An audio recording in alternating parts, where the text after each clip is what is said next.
Halo para penonton setia, jumpa lagi bersama Nita Gallery yang akan memberikan kabar terbaru, terupdate, terkeren, terkece, dan terhit tentang Amanda Manopo dan Arya Saloka.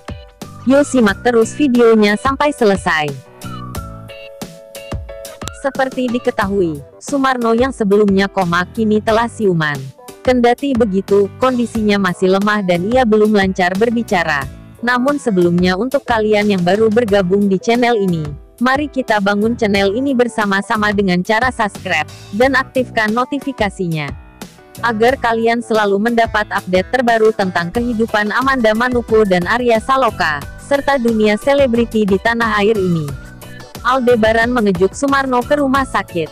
Ia mendoakan pria itu agar segera sembuh dan dapat membantu mengungkap pembunuhan Roy. Tiba-tiba, Sumarno berusaha untuk berbicara ke Aldebaran. Sambil kesulitan, ia berbisik ke suami Andin itu. Mendengar Sumarno komat kamit, Aldebaran langsung mendekatkan telinganya ke Sumarno. Ia mendengarkan sebaik mungkin kata-kata yang terucap dari pria yang sedang memakai bantuan alat napas itu. Aldebaran sempat terkejut mendengar kata-kata yang diucapkan Sumarno. Di sisi lain, Elsa mengaku telah berbohong kepada Nino. Ia mengaku sengaja melakukannya demi bisa menghindari suaminya itu. Pengakuan Elsa membuat Nino marah sekaligus kecewa. Ia bertekad bakal mengikuti permainan istrinya itu dan mengungkap semua kebohongannya. Lantas, fakta apa yang diungkap oleh Sumarno ke Aldebaran? Bagaimana langkah yang diambil Nino untuk membuat Elsa mengakui kesalahannya? Selama ini Elsa mungkin berhasil menutupi kejahatannya dari keluarga atas kasus pembunuhan Roy. Namun, bau bangkai yang selama ini ditutup-tutupi Elsa akhirnya tercium juga. Usaha keras Elsa menutupi kejahatannya, satu persatu terbongkar. Termasuk soal pembunuhan Roy. Nino sebagai suami akhirnya tahu, jika istrinya lah yang menghabisi nyawa adik Aldebaran, Roy. Mendengar pembicaraan Papa Surya dengan seseorang, tanpa ada tahu Nino membuntuti mertuanya mulai dari rumah. Nino merasa heran dengan pembicaraan Papa Surya yang meminta bantuan pengacara untuk membebaskan Mama Sarah. Dia lantas berpikir, seorang pelaku kejahatan selalu ingin bebas dari tuduhan, termasuk Mama Sarah. Jadi tak heran jika Mama Sarah meminta Papa Surya mencarikan pengacara untuk membebaskannya dari dalam penjara. Namun, rasa penasaran Nino muncul saat mendengar Papa Surya menyebut pembunuh bukan Mama Surya melainkan sosok lain. Nino tahu saat mendatangi langsung Mama Sarah. Kemudian Nino makin yakin saat istrinya itu mengigau ketika impikan Sumarno. Kata-kata sosok lain itulah yang membuat Nino penasaran dan memutuskan membuntuti Papa Surya. Nino sangat yakin Papa Surya tahu soal siapa sosok pembunuhan Roy. Saat itulah Nino malah curiga jika yang membunuh Roy adalah Elsa. Mama Sarah berusaha menghentikan penyelidikan. Permintaan itu yang membuat Papa Surya marah. Istrinya itu meminta untuk segera menyidangkan kasus pembunuhan tersebut. Papa Surya emosi dan pergi meninggalkan Mama Sarah. Saat itulah, Nino memanfaatkan situasi untuk masuk menemui Mama Sarah di penjara. Nino lantas mengajukan beberapa pertanyaan pada Mama Sarah. Jawaban-jawaban Mama Sarah makin mencurigakan. Nino yang tampak tak sabar langsung menanyakan apakah Elsa yang membunuh Roy. Mama Sarah sontak terkaget, dari mana Nino tahu kasus ini? Nino langsung menjelaskan, dirinya tak sengaja menguping Papa Sarah yang menghubungi pengacara. Dia lantas menyebut jika Mama Sarah mencoba menutupi sesuatu. Mama Sarah syok dan berusaha mengelak dari tudingan Nino. Lantas Nino tegas mengatakan, sependapat dengan pengacara Papa Surya. Mama Sarah dipastikan sedang melindungi seseorang. Dia mengatakan, kenapa ada tersangka yang bersedia di penjara dan meminta proses penyelidikan dihentikan. Mama Sarah merasa terpojok dengan pertanyaan Nino.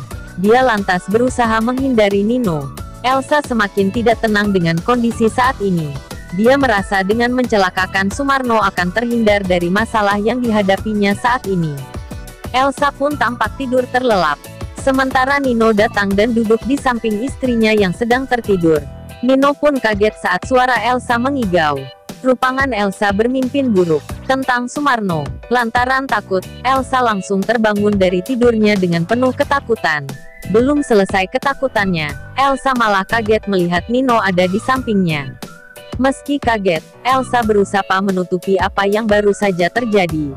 Dilihat dari wajahnya, Elsa tampak senang karena hubungannya dengan Nino mulai baik lagi. Nino pun mengatakan jika tidak memiliki maksud apa-apa ada di samping dirinya. Padahal Nino baru tahu, jika Elsa mengigau tentang seseorang yang tak lain saksi kunci pembunuhan Roy. Nino lantas pamit akan tidur di ruang tamu, sedangkan Elsa tidur di kamar utama. Mendengar ucapan Nino, Elsa langsung cemberut. Elsa lantas terus memaksa Nino tidur dengannya. Tak nyaman dipaksa, Nino malah membentak Elsa. Dia bilang jika saat ini ia tidak akan bermain gila dengan keluarganya sendiri. Sebelumnya, Andin, Aldebaran, Catherine, dan Angga makan bersama. Andin melihat Catherine melirik suaminya. Lantas, Andin menyuapi Aldebaran di hadapan Catherine. Sebelumnya, Andin merasa cemburu terhadap sikap Catherine, hingga dia meminta Aldebaran memberitahu Catherine bahwa ia sudah berkeluarga, dan istrinya pun tengah mengandung anak Aldebaran. Angga tak mau hal buruk terjadi pada Catherine apalagi keluarga Aldebaran. Angga juga memperingati Catherine, bahwa mengagumi Aldebaran memang sah-sah saja, tetapi untuk memilikinya tentu itu tidak bisa. Meski memang, Catherine juga sangat kecewa karena mengetahui Aldebaran sudah menikah. Dia juga jadi mengingat kembali saat pertama kali bertemu dengan Roy, adik Aldebaran. Namun, pada saat itu, Catherine mengaku belum memiliki perasaan apapun kepada Aldebaran. Tetapi saat mengetahui sosok Aldebaran di mata Catherine yang sempurna itu, Catherine pun semakin menyukai Aldebaran. Apalagi sikap Aldebaran sangat berbeda dengan Jason, mantan kekasih Catherine yang mata duitan. Kendati begitu, Catherine juga akan memikirkan kata-kata dan nasihat dari kakaknya yaitu Angga. Sebab, mau bagaimanapun juga Catherine harus menuruti nasihat kakaknya, dan tidak mengganggu kehidupan rumah tangga orang lain demi kebahagiaannya. Catherine tidak boleh mengharapkan Aldebaran, karena sudah jelas-jelas Andinlah wanita satu-satunya yang dicintai Aldebaran. Bahkan, Angga juga menceritakan pengorbanan Andin yang dulu begitu rela mati-matian mengorbankan nyawanya untuk Aldebaran. Untuk itu, tentu tidak mungkin Aldebaran berpaling begitu saja kepada wanita lain selain Andin istrinya itu. Andin juga menjadi sosok wanita yang paling bisa membuat Aldebaran berubah. Dari yang selalu bersikap dingin kini Aldebaran sangat perhatian kepada Andin. Andin adalah segala-galanya bagi Aldebaran. Kehidupan keluarganya pun saat ini tengah bahagia menantikan kehadiran buah hati mereka. Masih penasaran dengan berita selanjutnya? Ikuti terus channel ini, yang akan memberikan update terbaru seputar dunia selebriti, serta jangan lupa berikan komentar positifnya, agar kalian selalu ikut mendukung untuk update video terbaru berikutnya dari Nita Gallery.